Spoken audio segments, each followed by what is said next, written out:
We got it. I just got out here on the Bluff Creek Complex Fire with my partner Pat. Say hi, Pat. How's it going?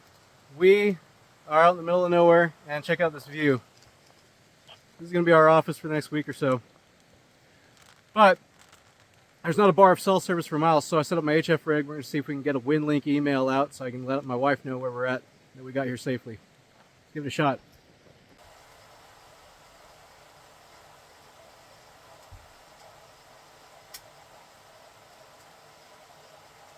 Good too.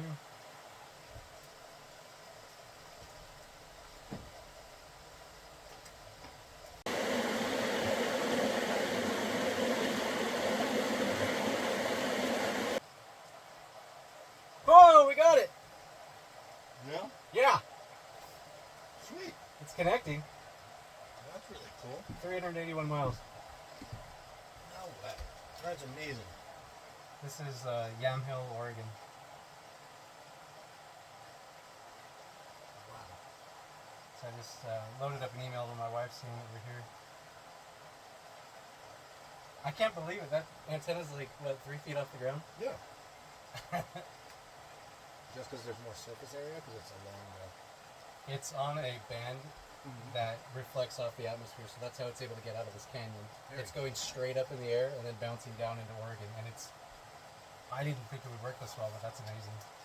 Well, Pat and I are out here deep in the heart of Shoshone County, Idaho, where there isn't any cell service. There is a cellular on wheels truck back at the spike camp, but we're not going to be there for but a brief amount of time in the mornings and the evenings, and then they shut the generator off at night, so you can't really use it then. So I put this HF kit together last year with the sole purpose of bringing it down on the fire.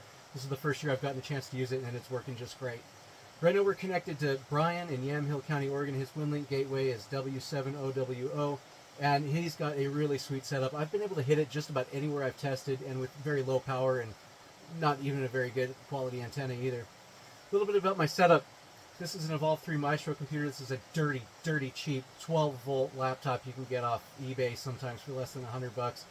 For the transceiver, we've got the True SDX. Now, Manuel, the developer of the True SDX, will be the first to tell you this is not an emergency quality radio, but I haven't killed this one yet, and it's working just fine for what I need. We're using a really cheap tuner because I'm using a really cheap end-fed half-wave slung out the window in an invis configuration just about 3 feet off the ground alongside the road here. There's nothing fancy at all about this. This is just about as cheap and bare bones as I could get it, and it's doing the job just fine. So you can see I've got the computer just setting up on the shelf here, and the coax for the antenna is just running out the back door. And we are in an emergency response capacity here on this fire, so if we are called on the radios that they issue us, my plan is just to close the laptop, unplug everything real quick, and then just unplug the coax and throw it out here in the bushes. Nobody's going to mess with it, and we can come back and get that later, go take care of business, and then retrieve the equipment afterwards. So online, I'm constantly seeing and reading about this concept of a man pack, and this is a little backpack that people put together with HF equipment, and oftentimes they're like over 10, 15 pounds, and I think people are packing them with them. I don't know if many people realize how much weight that is when you actually get out and try to do some work in the woods, but I like and hate this concept. I don't think a lot of people have an idea of what they're going to do with it, what their actual intended purpose is, because I'll ask people and they say, well, when I go into the field, I'll have it, and I don't know what that actually means to a lot of folks. I don't necessarily think that's a reason not to get this capability.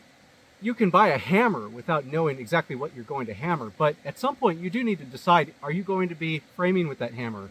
Are you going to be using this hammer for sighting, or are you going to need this hammer to pound metal into different shapes over an anvil? Because that might take a little bit different tool. For me, I've got everything in a case because I'm going to be vehicle mounted here. I really don't need to put that in a backpack. I'm not going to be packing that anywhere. If I've got to go up that hill that you just saw a little bit ago, I'm not going to be carrying HF equipment on my back. I'm going to have plenty of medical gear and other weight that I need to be carrying to make it up there. And like the smallest amount of communications equipment, the better. So if you are interested in putting together a portable HF kit, which, why not? I just really encourage people to kind of think about, what are you going to do with this? Are you going to be in a vehicle? Because if so, maybe your stuff doesn't have to be all jammed into a little pack that's way too heavy to be packing around anyway. Do you need to pack it around? Well, maybe you need to think about how you can get that into the very smallest and lightweight package that you can possibly make it. Because if you're hunting, you're walking all day long, you don't need to be carrying 15 pounds of radios and batteries with you. You have a hard enough job as it is. If you just want to have like a little True SDX or something for letting your family know that you made it to deer camp. That doesn't need to be very heavy at all. Thank you for watching. Join me in the next episode of The Terminal Element, and I'll see what else I can come up with to do out here to occupy my time.